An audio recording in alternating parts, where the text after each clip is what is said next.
is Darren Joseph from HEJ.tax, and we're the team that seeks to demystify that sometimes confusing world of international tax.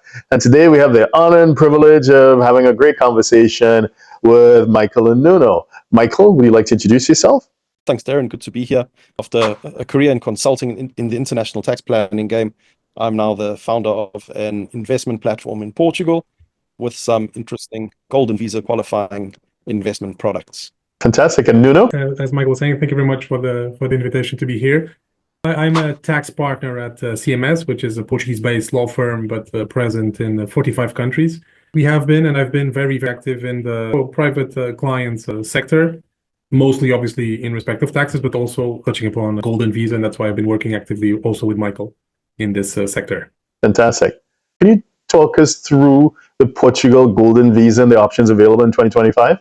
The big change, this program was really all about real estate in the past. Right now, real estate's been removed off the table completely, whether through direct acquisition or going through a fund, which is now the most popular way of people getting a Golden Visa. Is typically a 500,000 euro investment into a qualifying regulated fund in Portugal.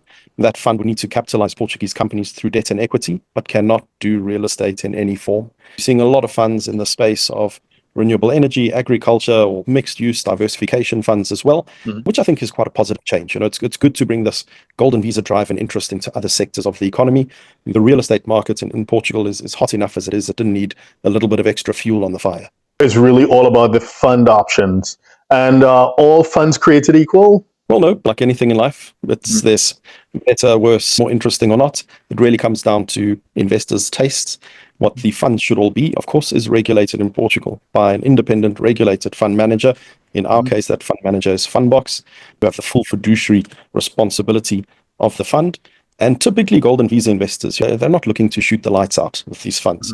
They're looking, number one, not to lose money and not to lose Golden Visas. There's a big emphasis, to me at least, on what I'd consider a good fund, on things like diversification, on things like governance, checks and balances, and that's good to see. You think the sort of residency citizenship by investment is becoming an asset class in its own right. So it's good that it's now being judged as an asset.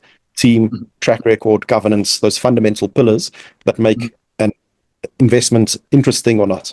Fantastic. Michael, if someone wanted to reach you to find out more about Golden Visa opportunities, what's the best way to find you? Reach out directly. I've always experienced such a warm welcome in Portugal, and people looking at the jurisdiction, I'm happy to make sure they get the same level of experience. Email, it's available on my website, through LinkedIn. I'm generally very, very responsive. Looking forward to engaging with a few more people. Michael Maxwell on LinkedIn. And what's your website? What's your URL again? It's portugalpanorama.com. So email address is michael@portugalpanorama.com. Fantastic. And Nuno, what's the best way to find you? Look, I think that, again, the email is an option, which is nuno.santos@cmsportugal.com. I think it's probably the best way. And then obviously you engaging, we can talk via WhatsApp or phone. It's fine. All of them work. Fantastic. Thank you very much. And we'll see you next time.